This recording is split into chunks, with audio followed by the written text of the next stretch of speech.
Greetings, everyone. I am Arcanum Fantasy, and today I thought I'd spruce things up a bit, or spice things up a bit, by going over some of my favorite Pokémon. Yes, I do play Pokémon, as weird as it might sound. Now, since I have a lot of them that I like to use, I thought I'd narrow it down to the top 6. Why 6? Well, how many can you carry in a team? Well, here we go. Number 6. Ferrothorn. Yes, it's a rather done-to-death Pokemon, I know, but I love this thing. And I am not exactly a fan of grass types, considering how easily they can be destroyed. But Ferrothorn is the exception. This massively powerful Pokemon has some of the best defensive stats among grass and steel types, and in addition to that, can be used very effectively in offense. If you put special focus on it increasing its speed, this Pokemon can be a very powerful, very fast monster. In addition, its ability, Spikes, makes it so that most physical attacks aren't really going to, or Iron Barbs, most physical attacks aren't going to really do any good against it. As far as items, I would recommend either a leftover or a shell bell. Those are pretty much the only options I can think of. All in all, I could say Ferrothorn is probably one of the best defensive offensive Pokemon you can get. Number 5 goes straight to Piloswine. And no, I highly recommend not evolving it into Mamoswine. Piloswine as an ice ground type is a very mixed bag of good and bad. I wouldn't say it's a terrible Pokemon. Contrary to popular belief, it's a very, very effective one. And useful in regards to having the ability to use Stealth Rock if bred properly. However, why did I say not to evolve it into Mamoswine? Well, Mamoswine may be stronger, but it's not quite as sturdy and cannot take advantage of Eviolite. Yes, Eviolite Piloswine is just an incredibly strong physical wall, much like Ferrothorn. Added more to it when you give it the ability Thick Fat and put a lot of focus on its special defense, making it a very capable and very strong Pokemon. With Stab Earthquake and Stab Icicle Spike or Icicle Crash, it's a very ruthless attacker. Throw in a little bit of what's it called? Landslide, and the attack Toxic, and we got ourselves a very ruthless, very dangerous stall killer. I only put it above Ferrothorn because its ability provides a little more surprise. Thick Fat neutralizing, if not crippling, fire and ice type moves. One of which Piloswine has natural resistance to. All in all, this thing is a beast. Number 4. Ninetales. This thing is... Oh my god, this thing. I love Ninetales. Its artwork is amazing. Its attacks are incredible. Its stats are...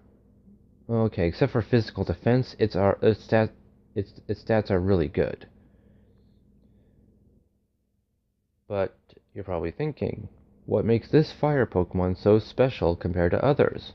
Arcanine's a lot cooler looking to a certain degree, and Ho-Oh and Mega Charizard X are both really impressive as well.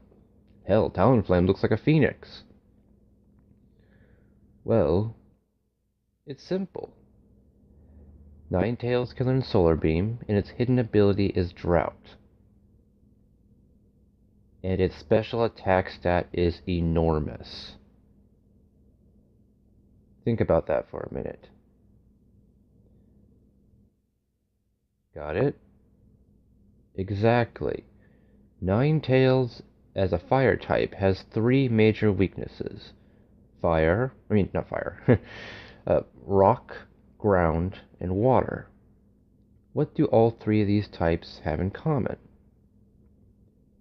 Yep, weakness to grass type moves, and Solar Beam is one of the most powerful grass type moves out there. So, naturally, in regards to breeding it, focus heavily on boosting its normal defense, and Ninetales can be a terrifyingly devastating flamethrower / mobile turret. Add to it the move Will-O-Wisp, and you can cripple physical attackers as well. Now, in a standoff against another fire type, it could be tricky, but have it learn the move Nasty Plot, and it can do some serious damage. All in all, Ninetales is a fast, heavy-duty special attacker that you really don't want to underestimate.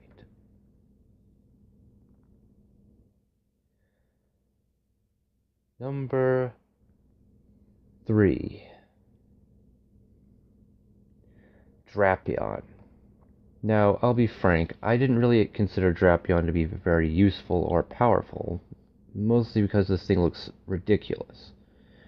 But giving a good look at its hidden ability, Sniper, along with its variety of high critical hit attacks, and we got ourselves an extremely powerful physical attacker that could make Piloswine look almost harmless. Much like Piloswine, its special defense is its only major weakened stat. But with heavy investment, that can be overpowered. And unlike Ninetales, Drapion versus Drapions, or other dark or poison types, often can be tilted more in Drapion's favor. The Sniper ability makes it so any kind of critical hit Drapion lands goes instead of ×2 to ×3. Essentially, the difference between firing off a handgun and firing off a shotgun. If possible, have this thing learn the move Focus Energy to ratchet up its critical hit ratio, and this thing will destroy everything in its path. All in all, I can say that Drapion is probably one of the most destructive physical attackers out there. Well, short of a legendary, of course. Number 2. Togekiss. Yes, the infamous Paraflincher himself, Togekiss, is my number 2 most favorite Pokemon. Do I even really have to mention anything in regards to how awesome this Pokemon is? In regards to its defensive stats, they're pretty good, even its physical defense, which is very rare for fairy types. Its speed isn't anything to really talk about with all impress, but its defensive capabilities are beyond that. Combine that with its Serene Grace ability, and its Thunder Wave and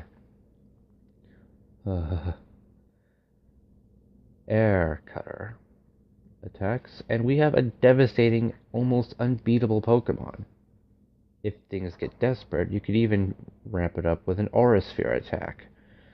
Or go with a Stab Dazzling Gleam, if you're not really feeling up to using Paraflinch.